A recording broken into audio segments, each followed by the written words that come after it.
కాకర్లపాడు గ్రామం నుండి శ్రీ శ్రీ పర్వతాపూర్ మైసమ్మ అమ్మవారి బ్రహ్మోత్సవాలు మొదలైనాయి. కాకర్లపాడు గ్రామం నుంచి పట్టు వస్త్రాలు, కుంకుమ తదితర అన్ని మైసమ్మ అమ్మవారికి తీసుకొని గ్రామం నుండి అందరూ ఇంటింటి నుంచి బయలుదేరి మైసమ్మ వారికి పట్టు వస్త్రాలు సమర్పించడం జరిగింది. ఈరోజు 3 తారీఖు నుంచి 7 తారీఖు వరకు జాతర బ్రహ్మోత్సవాలు జరుగుతున్నాయి. 7 తారీఖు రోజు మన ప్రియతమ నాయకులు ఎమ్మెల్యే అనిల్ రెడ్డి గారు ఆ రోజు బోనాలు ప్లస్ బండ్లు ఉంటాయి కాబట్టి ప్రత్యేకించి ఎమ్మెల్యే గారు 7 తారీఖు రోజు మైసమ్మ దేవాలయానికి వచ్చి రానున్నారు.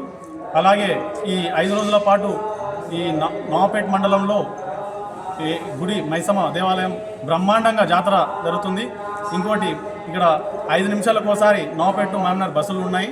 భక్తులకు అసౌకర్యం కలగకుండా ఆర్టీసీ నుంచి బస్సులు అయితే ప్రతి 5 నిమిషాలకు ఒకసారి నవాపేట మహబూబ్నగర్ టు నవాపేట బస్సులు ఉన్నాయి. అలాగే ఇక్కడ ఎలాంటి అవాంఛనీయ ఘటనలు జరగకుండా పోలీస్ డిపార్ట్మెంట్ వారు కూడా మాకు గుడి యాజమాన్యానికి, మన చైర్మన్ గారికి, అందరికీ వాళ్ళ పోలీస్ డిపార్ట్మెంట్ వారి సహాయ సహకారాలు అన్నీ మాకు ఉన్నాయి. అలాగే ఇక్కడ ఉన్న డిపార్ట్మెంట్లో ఉన్నటువంటి ఈఓ గారు కానీ, ఇక్కడ ఉన్నటువంటి డిపార్ట్మెంట్ ఎండోమెంట్ వారు కానీ భక్తులకు ఎలాంటి అసౌకర్యం కలగకుండా వాళ్ళు ఈ జాతర అయిపోయినట్టు ఎల్లవేళలా ఇక్కడ ఉండి వాళ్ళ బాధ్యతలు నిర్వహిస్తారని నేను తెలుపుకుంటాను.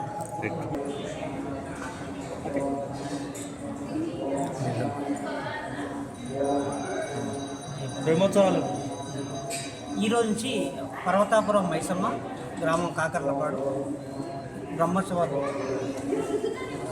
ప్రారంభించడం జరిగింది. ముందుగా కాకర్లపాడు గ్రామం నుంచి ఆంజనేయ స్వామి గుడి నుంచి పట్టు వస్త్రాలు సమర్పించడం, అక్కడి నుంచి తీసుకురావడం జరిగింది. తీసుకొచ్చి ఈరోజు అమ్మవారికి సమర్పించడం జరిగింది. అదేవిధంగా ఈ బ్రహ్మోత్సవాలు ఇక్కడ ఈరోజు నుంచి దాదాపు 7వ తారీఖు దాకా జాతర ఉంటుంది. ముఖ్యంగా 6వ తారీఖు చండీ హోమం ఉంటుంది. 7వ తారీఖు మన ఎమ్మెల్యే గారికి 7వ తారీఖు బండ రోజు వస్తున్నాడు. 7వ తారీఖు వస్తున్నాడు. వచ్చి ఆ రోజు చెప్పడం జరిగింది.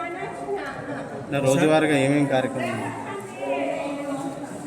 ఈరోజు ఏంది, రేపు ఏమి చూసి చెప్పండి. అట్లా చెప్పండి. ఈరోజు పసుపు పట్టు వస్త్రాలు అమ్మవారికి సమర్పించడం జరిగింది. 4వ తారీఖు అమ్మవారికి అభిషేక అలంకరణ ఉంటుంది. 5వ తారీఖు కవచాధారణము, 6వ తారీఖు చండీ హోమము, 7వ తారీఖు బండ్లు తదితర కార్యక్రమం. లాస్ట్ 7వ తారీఖు భక్తులకు సౌకర్యాలు ఏ విధంగా మీరు ఏర్పాటు చేయాలి?